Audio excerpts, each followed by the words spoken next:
Quel est son métier à lui, exactement? Alors, il est comédien, réalisateur, auteur, compositeur, producteur, monteur. Couteau suisse. Oui, voilà, en gros.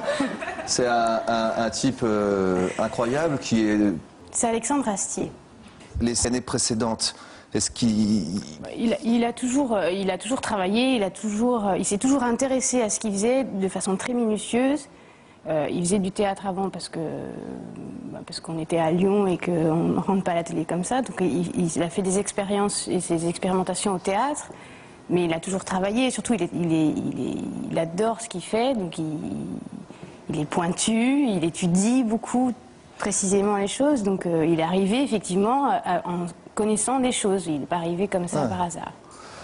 C'est clair. Lorsque vous avez fait donc la connaissance d'Alexandre il y a 10 ans, il était encore totalement inconnu du grand public. Qu'est-ce qui a changé dans votre vie de couple depuis ces 5 dernières années? Eh bien, pas grand-chose. Oui, l'impact de la célébrité, tout ça, de la pression. Non, mais on ne vit pas ça, on ne vit pas à Paris déjà, donc je pense que c'est moins fort.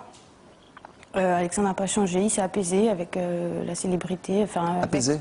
Ah oui, beaucoup, je trouve, ouais, avec le fait de réussir les choses. Le fait de réussir les choses, en général, ça apaise pas mal.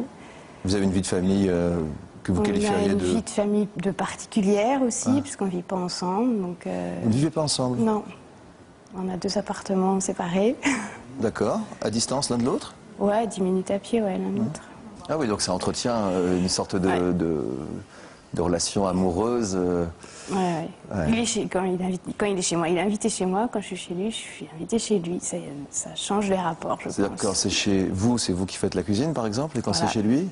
C'est lui. D'accord. Et en majorité, sur un mois, combien de soirées, quand il est à Lyon, combien de soirées chez vous, combien de soirées chez lui? On essaye d'équilibrer, mais ça se fait assez simplement et assez facilement. On équilibre comme ça. Ah, parce que moi j'avais derrière la tête l'idée que c'était peut-être, puisque il fallait préparer à dîner, que c'était plutôt... Quand j'en ai marre, je vais chez lui, ouais.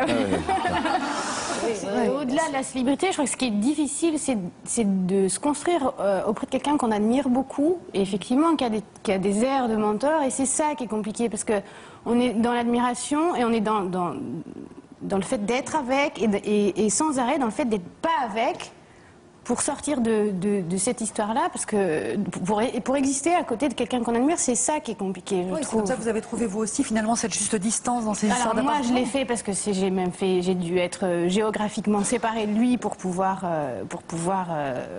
vivre tranquillement, parce que moi c'était une admiration sans borne, c'est-à-dire que moi je savais plus, vivre à côté de lui, c'est constater tous les jours qu'on sait faire moins de choses, ou alors qu'on fait moins bien, ou alors que...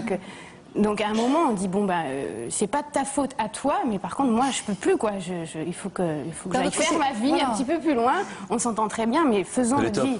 Mais je voudrais juste quand même rebondir sur ce que... Le fait de s'écarter de son mari l'a fait exister vraiment. Ouais, vraiment.